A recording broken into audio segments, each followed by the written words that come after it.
Welcome to Love Black People, the podcast. I'm Maxie Green, and I believe that the most valuable thing we can do to enrich ourselves, our lives, and the world around us is to love. Love freely and love fearlessly. I am on a mission to help us let go of our preconceived notions of what love is supposed to look like so we can connect more deeply with each other. And the revolution starts right now. The first man who ever called me insecure to my face was the spectacular asshole. And those of you who were with me in my Max Logic days might remember that name. But if you weren't, I'm going to give you a quick rundown. So the spectacular asshole was this man that I dated when I first moved to Toronto when I was about 24 years old. And oh my God, what a fucking asshole this guy was. Oh my God. But he was so, first of all, he was so hot. And he was so super tall. He was like 6'7". And I was at that time sucked into that mentality of have to have a super giant tall man, which is definitely going to be another episode in the near future. But he was just such a jerk to me. Like he would tell me he was coming over and then just never show up. I would like frantically clean and groom myself. And because he had very specific requirements for how I groomed myself. And that's all I'm going to say about that. And, and he would never show.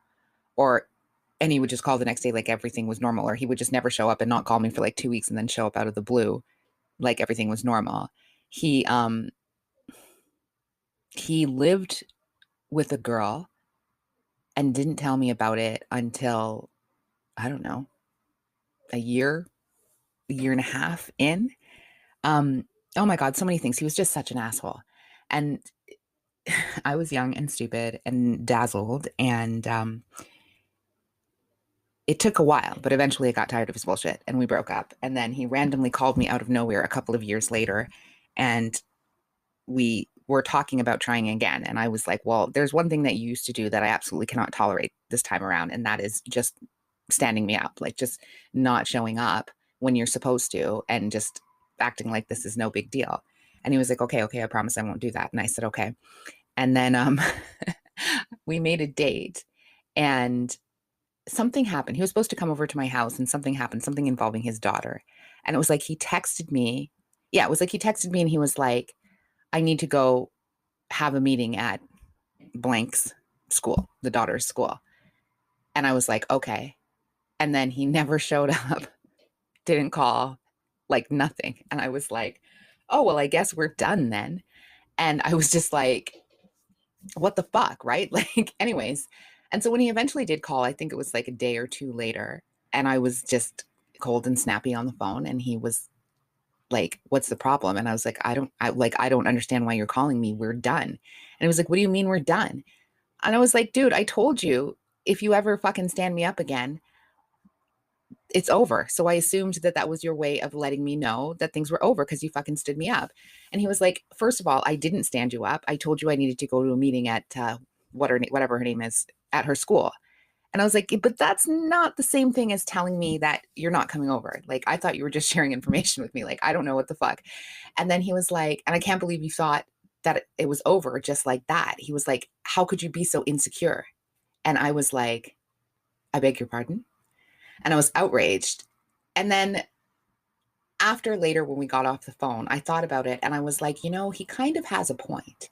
Like if we have something and we're building something, and, we had extensive conversations about what we wanted and, what our intentions were and what we were trying to accomplish together. So I knew where I stood with him.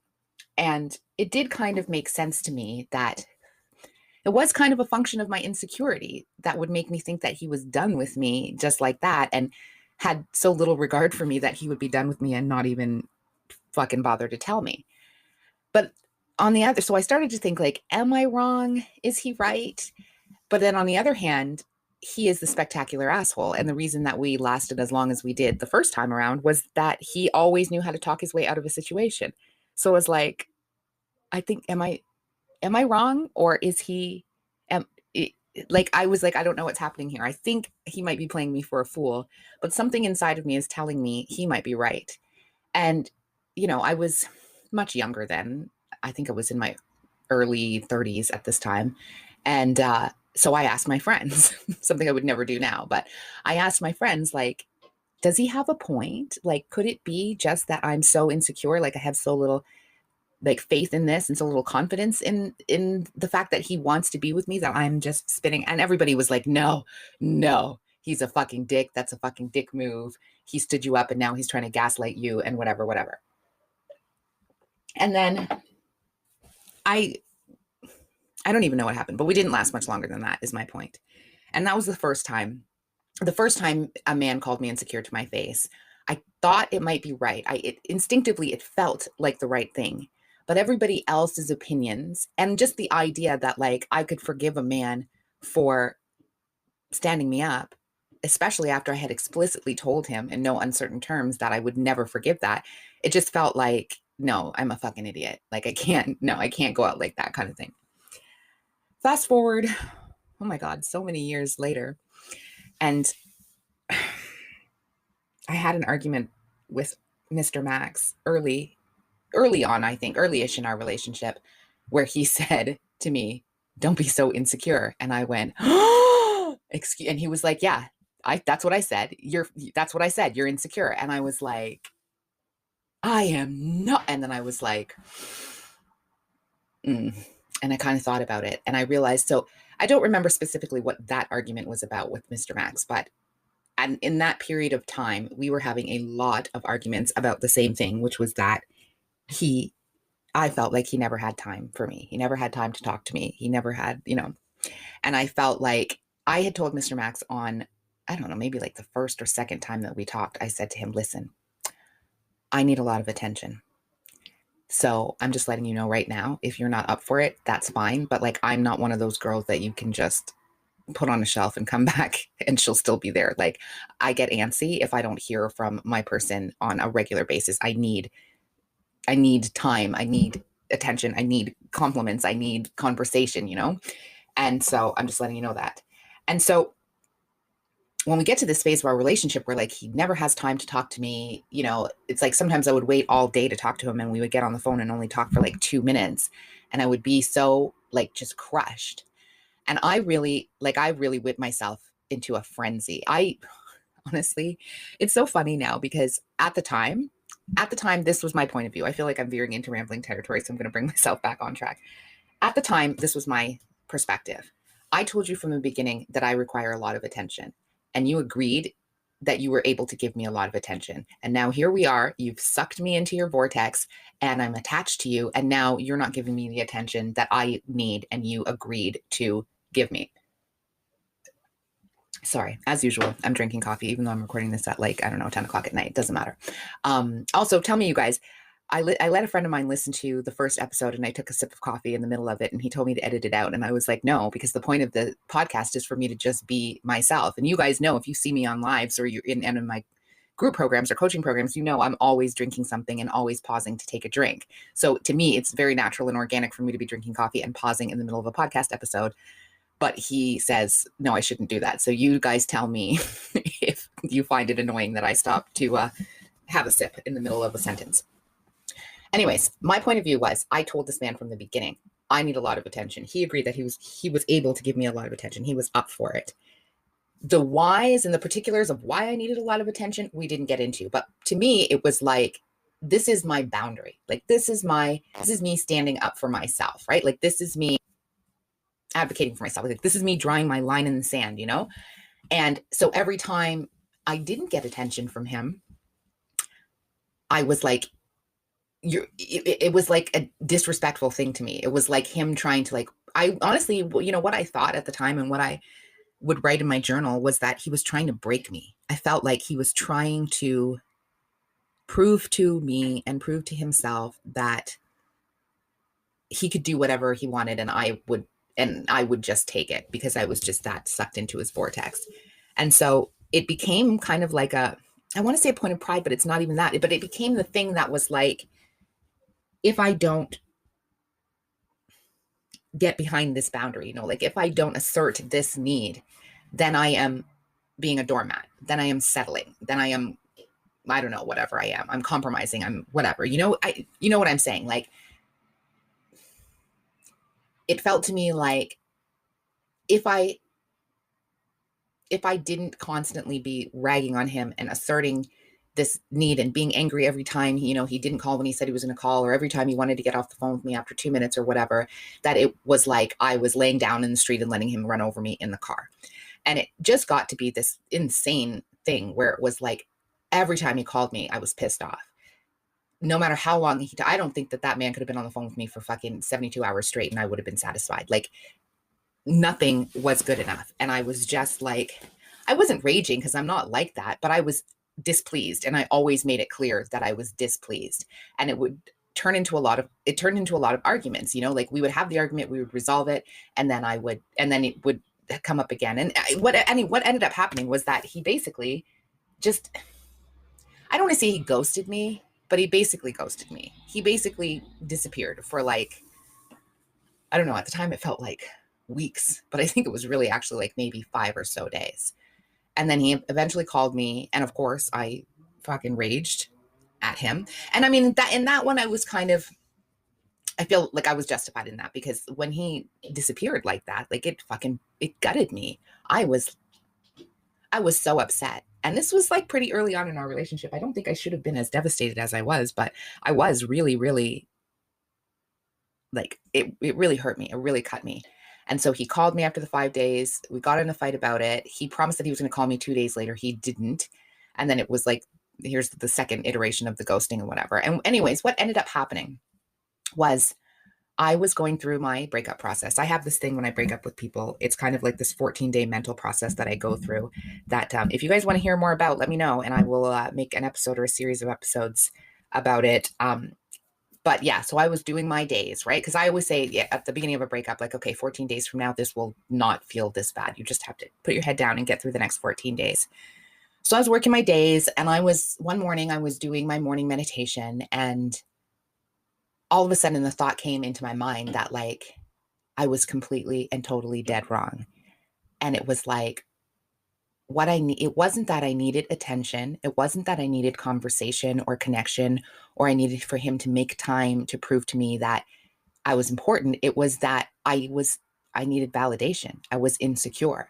I didn't really believe that, like, you have to understand, like, to me, Mr. Max is so amazing. Like, I just think he's smart,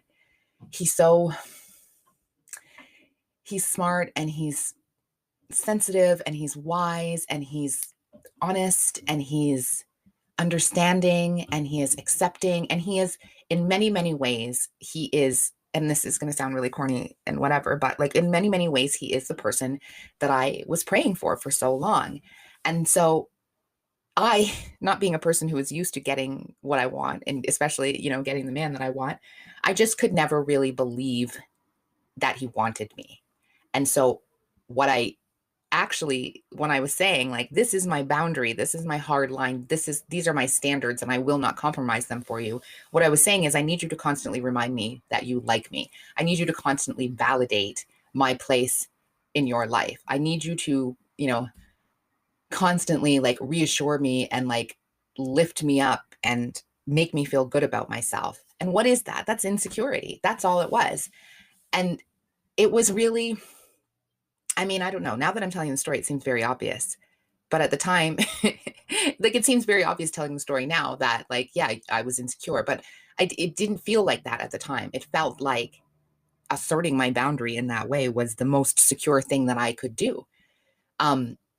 But I think, yeah, sometimes we need to kind of just take a step back and admit that, yeah, I'm insecure. I need this thing because I feel insecure. And now, like, Mr. Max and I had a situation recently where I felt extremely insecure and threatened. And I have learned now just to say that. But I have also learned that my insecurity is probably the root cause of, I don't know, I'm going to be generous and say 97% of the problems that we ever have are my own insecurities.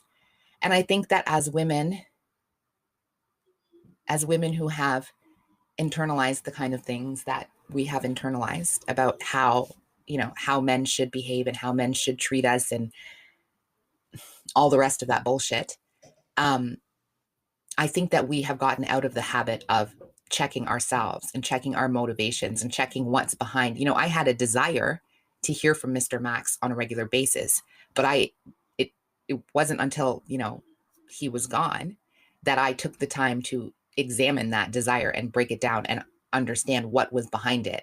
And I don't think that we do that enough. And I think that many times, most times, what it actually is insecurity, because I know I'm not the only one that has a hard time believing that somebody really wants to be with me. Any woman or any person really who's been let down or betrayed or left by someone they really care about starts to think that it's just not available to them. You start to think it's just not possible. And so when you get what you want, or you get who you want, you're kind of just constantly waiting for the shoe to drop. And you think that that's you being smart, that's you being realistic, because that's the way life goes. But the reality is that's you being insecure. That's you not believing that you're worthy of whatever it is that you have or whoever it is that you have. And yeah, we all need to check ourselves, because I've seen a lot of women blow up a lot of relationships because they have disguised their insecurity as anger and outrage. And instead of looking within and learning to heal the broken parts inside of us, we feel insecure. So we start making more our we start getting more and more outraged when our demands are not met. And we just create more conflict, which creates more separation, which just does damage to our relationships. So I want to challenge you, those of you out there who are in relationships or I think this is especially a thing when you're, in that growing and building stage, like that pre-relationship stage where it's like, this person seems promising, but you don't want to get your hopes up. I want to challenge you all to kind of take an inventory of, the things that you think, the things that you need, the things that you expect, and kind of pick them apart a little bit and take an inventory of like, what's behind that? Why do I need this? If I had never stopped to ask myself why I needed a lot of attention. I just came to the realization that like, yeah, this is what I need. And thought it was within my rights to assert it. And of course it is, within your rights to assert whatever it is, excuse me, whatever it is you feel like you need for a relationship. But if you don't examine the wound that's behind the need or the desire, it will never be met. Like I said, he could have been on the phone with me 72 hours a day, 12 days a week, and it still never would have been enough for me, because the problem wasn't that I needed attention. The problem was that I needed validation, and I was looking for it from him when really I need to find it within. And it's a journey, but it's much, much more productive now that I know what the actual journey is. And so, yes, like I said, I'm challenging you guys to take an inventory, and I want to hear from you. So join the community at patreon.com/loveblackpeople. You can send me a voice note there or post a comment on the page, or find me everywhere on the internet at the Maxi Green with an E on the end, or follow me on Instagram at loveblackpeople.co. Until next time, thanks for listening.